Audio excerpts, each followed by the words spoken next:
and welcome to Nox Medical. We are very excited to announce the release of Noxturnal version 6. This video will focus on some of the new features and improvements that have been made in this software release. When you initially open the software, you're honestly not going to see much difference. The library page is going to look very similar, or actually exactly the same as the previous version. But when you open a study, you will see a significant difference. This is the recording results page from a study done in version 5. You can see the patient information at the top left hand, and then you see a sleep parameters bar graph that takes up quite a bit of space at the top of the page. But on the right hand side of this bar graph, you can see the snore percentage, the flow limitation, and the estimated total sleep time. You can also see on the right hand side a summary of the quality of the study, but this is all combined into one number. So we had 97% signal quality on this particular study. Another thing that you'll note is on our oxygen saturation graph that you can see some dropout and some periods of artifact in this recording. You're going to see a difference with that when I open version 6. So here is the exact same patient in Noxturnal version 6. You can see that the view is cleaned up significantly. You still have your patient information in the upper left-hand corner. You have the respiratory indices, but now we've put it into just a little block form so that it doesn't take up nearly as much space. We have an indicator for sleep parameters with a soon-to-be-released BodySleep analysis, and then the same summary of signal quality and single body source that we'll discuss later in this video. But on the right hand side, you'll see that the signal quality has also been broken down. For saturation, you have a 97% quality. For airflow, 98%. For the abdomen effort belt, you have 100% quality. And for the thoracic effort belt, you have 100% quality. You can see the exact quality of each channel breakdown by hovering over that channel label. You'll also see in our oximetry that you have less dropout in the signal as it goes across. You still have the desaturations marked, but we have smoothed the artifact out of the signal in this summary graph. The data is still there. It doesn't change the reporting, but it does make it easier to look at. This updated look also extends to the report page. If we go back to version 5 again and look at a standard report, then you'll see that it's really kind of plain and very text-based. Sometimes these columns are difficult to read because there's nothing really to separate the columns. So in version 6, we tried to make this much easier to look at. You can see that each of the sections is separated by its own icon for patient information, for recording information, the summary, the respiratory parameters, signal quality, and so on.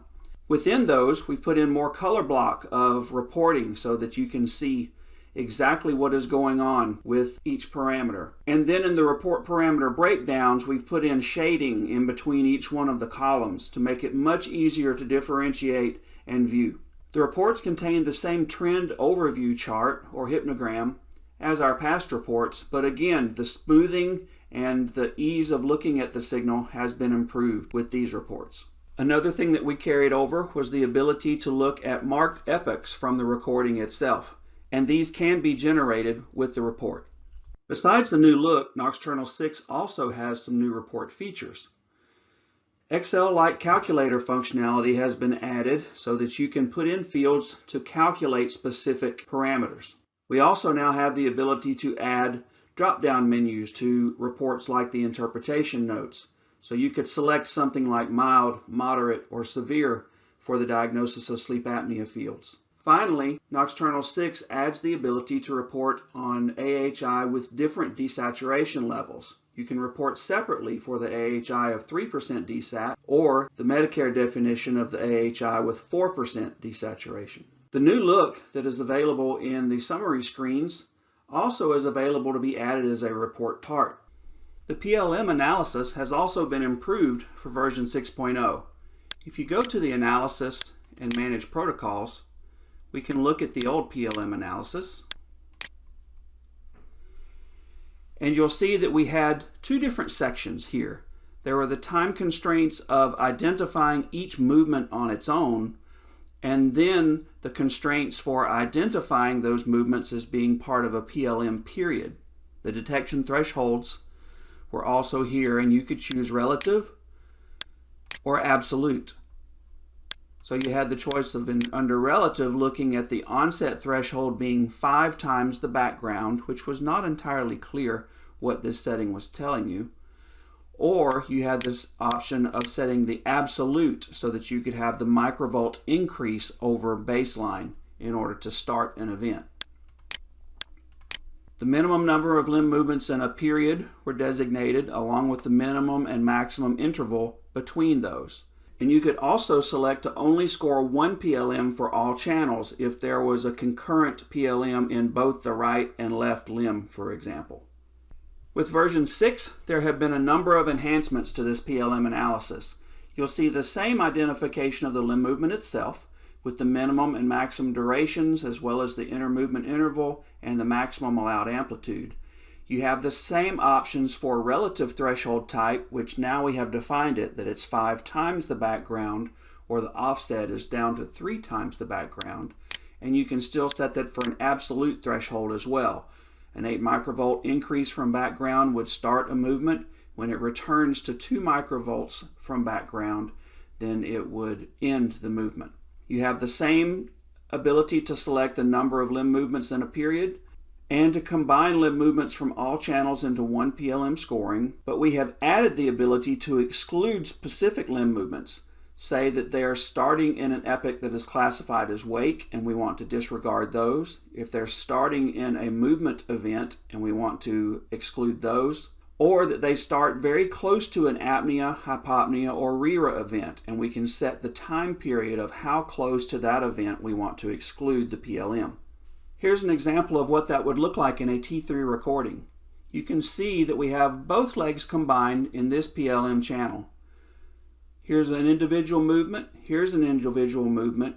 It rejected this one as too short, and then this movement is scored, this movement is scored, this movement is scored, but now instead of just reporting the individual movement, we have added a PLM series bar across the top.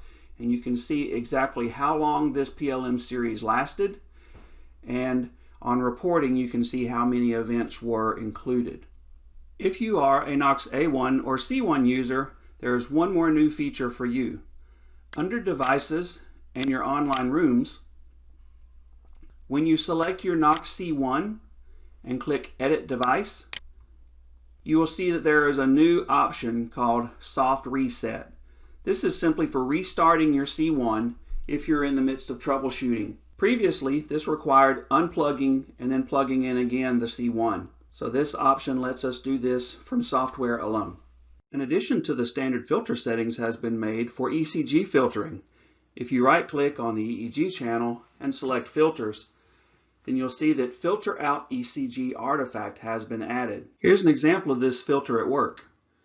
This is an example of some EEG and EOG recording with significant ECG artifact. Once the ECG filter is applied, you can see that the artifact has now been removed. For Nox A1 and C1 users, the video profiles have been simplified and official support has been added for the Vivotech and Hikvision cameras. You can see on the old view that both the constant or variable bit rates had to be selected along with the frames per second, and the new has simplified that to either low quality with audio and video or high quality with audio and video, and then only video for low and high quality are available. On our recording results page, you see at the top right hand a check mark for single body source. Single body source was introduced in Noxturnal version 5.2, but has been continued in version 6, and we want to draw more attention to it. Single body source is our chain of custody solution for the Nox T3 and A1 devices. Chain of custody. Chain of custody is a feature of a system to prove that the person that the device was checked out to is the person who's actually wearing the device or being tested. Noxturnal 6.0 includes the Noxturnal single body source analysis. Single body source is a patent-pending algorithm that determines if the same subject wore the recording device and the associated or linked oximeter during the recording. This utilizes advanced signal processing of the physiologic signals from both the oximeter and the device itself. No additional strains or wires are needed. There's simply an unbreakable armband, such as a patient ID armband that's used to affix the oximeter to the arm. This feature is very useful as a part of a chain of custody solution. The single body source results will look like this: either a green check mark for approved that yes, the same person wore both the oximeter and the device, or that it is inconclusive with a white question mark on a yellow circle. What does inconclusive mean? Here's a list of the possible scenarios. Number 1, the same individual did not wear the pulse oximeter and the T3. Number 2, the recording does not contain the necessary signals like RIP or saturation. Number 3, the signals are noisy or have some prominent artifacts. Or finally, that the recording was simply too short. It has to be at least 15 minutes long for this analysis to apply. I mentioned earlier that when you open Noxturnal 6.0, it's not going to look much different in the library view, but we have made significant improvements to this view. Previously, there had been a library scanning issue, especially if users were across a network that were on different time zones. Then the scanning had some issues in loading all of the patients or finding all of the patients across the network. This was a result of the operating system scanning that we were tagging onto with Noxturnal. We have changed that and have brought that tagging inside the study itself. So this information is updated for order anytime that this study is opened. Basically, the time scales are attached to the study themselves instead of the operating system. Another improved feature that you're going to see is when you connect your T3 to configure an ambulatory recording. You'll click on Configure Device as always. But when you select your recording type, you'll see a new option at the bottom to see channels. If you click on this option, you can now see all of the channels that will be recorded in the selected recording type. We had frequent feedback from customers that they wanted to be able to verify the recorded channels. We listened and have applied this in version 6. Another difference when you're configuring ambulatory recordings on the T3. If you go to Devices and Device Profiles, you can see that for your Nox T3 Ambulatory, we'll say Edit for this one, that we were always able to select either a nasal flow or a mask pressure, but you could not do both. We have added that ability with Noxturnal 6.0, that now you can record both nasal flow and mask pressure. Usually you're going to use a T-piece at the base of the mask in order to do this, and you'll find a separate video available on the Nox Academy page that shows how to do this. There are a few features that are simply moved in Noxturnal 6 from where they were located in version 5. In particular, if you go to Edit, you would see the Configuration option, and you would see your scoring shortcut keys, your sheet layouts, event types and groups, signal types and groups, and signal and event mapping. We have moved these from this location to under Tools and Settings. The event types and groups were always in this location. Having them also under Edit was simply a duplication. If we now look at version 6, under Tools and Settings, you'll see that we have event types and groups, where event types can be edited. The signal types can also be created and changed, and then your signal and event mapping is located here. In version 5, under Edit and Configuration, you are also able to work with your sheets. But now if you will go to Add Sheet and hover over any of your custom sheets, you will now see that the ability to add a sheet, rename the sheet, or delete the sheet exists here instead of under a separate screen. This really just simplifies the process of working with these sheets. There are just a few other simplifications and cleanups that I'll go over. The first one is in your raw data waveforms. If I fit all so that we can see all of these well, and then double click on my saturation channel or on any of the channels where I have numbers showing the current value of that channel. Double click on the channel in order to open the properties and click on Signal. You'll see that when you show values, you now have the ability to change that font size. So if those numbers are a little small for you, you can now change them so that they're much larger. This can be done with any of the channels that are showing values. How do you upgrade? Noxturnal 6 includes an upgrade wizard. If you're using any Noxturnal version 5, then this will run over the existing installation and maintain all of your existing settings. If you are updating from an older version, say version 3 or version 4, then a fresh install from scratch will be necessary. Noxturnal version 6 officially launches on June 23rd. If you have questions, please feel free to contact us at noxmedical.com or by email at support@noxmedical.com.